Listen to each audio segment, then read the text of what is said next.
when you were in math class. Who would you rather date, Star Jones or Pamela Anderson, but she only has one arm?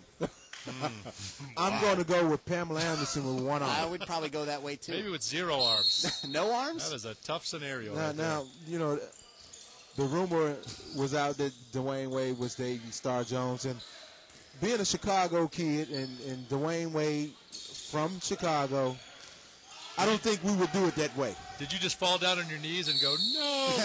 What? Are you kidding me? What? I bet you called him. Is there a way, like, if you wanted to, you could get Dwayne Wade's number and you could call him? Oh, definitely. Yeah. Definitely. Could you call him right now? Could patch Let's him in, find out. Dante. Patch him in on this. Let's get the scoop right now. Yeah, I was watching doing the playoffs, and Kenny and Charles and Smith, Charles were talking about it, and they said they were going to put that room out when he was in the studio. And Charles said, well, I need to get this rumor started today, and there it was. So he threw it right out. He threw it out. And they showed, if I'm not mistaken, they were at a tennis match or something. Star Jones and Dwayne was there. And something like that. Hey, it looked like they were having a good time. And they were making out. They were making out. I don't know what that was all about. But maybe they're just friends. Well, Shaq's security guard just walked in, Jerome, so maybe the big fella's in the house somewhere. Is that right? See, I wouldn't know that. See, you would know Jerome. I wouldn't know who that is. There's Jerome right there with the white T-shirt on with the blue writing across. Now, maybe what I need you to explain to me is why would Shaq need a security guard?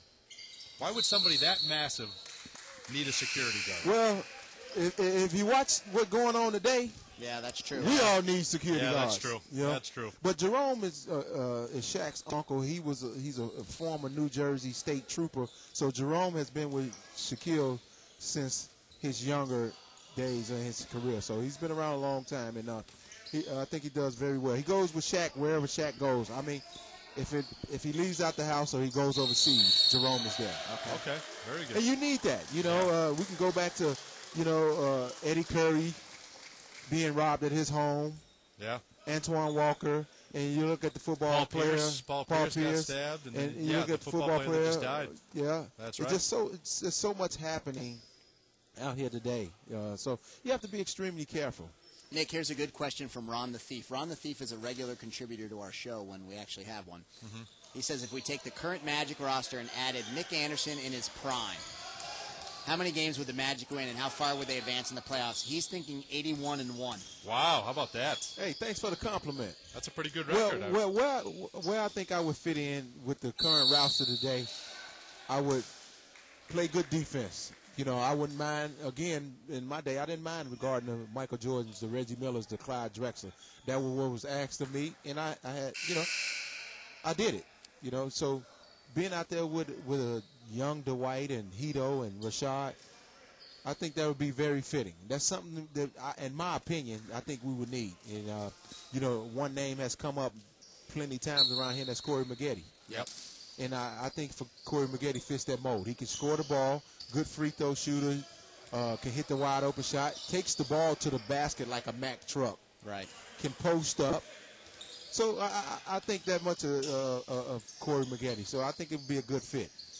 Wow, jumper good at the buzzer. Here's Mario Chalmers again. 10 points now in the contest for Mario Chalmers. Nick Anderson's steal of the draft. Yeah, that's my steal of the draft, and Mario Chalmers.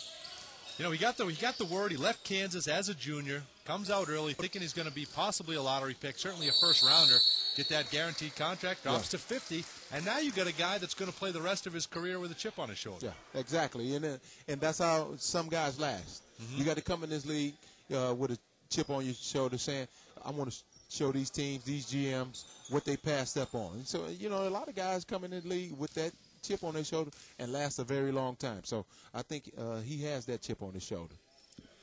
2:44 to go. 35-28 is the score as Anthony Tolliver knocks down his third point of the contest.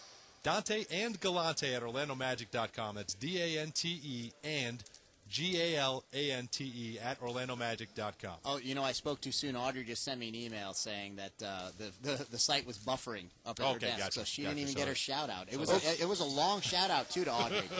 Audrey Rodriguez up there in Question ticket to you sales. guys right now. I've been watching Michael Beasley. He's been taking out the game 3 or 4 times right here, just for maybe a minute and a half or even shorter. Is it to tell him something? I guess I've been watching his attitude right now. Is that a problem right now? Can you guys sense anything? What's going on? Well, you just wonder how serious he's taking this whole thing. And I think yesterday it came real easy for him.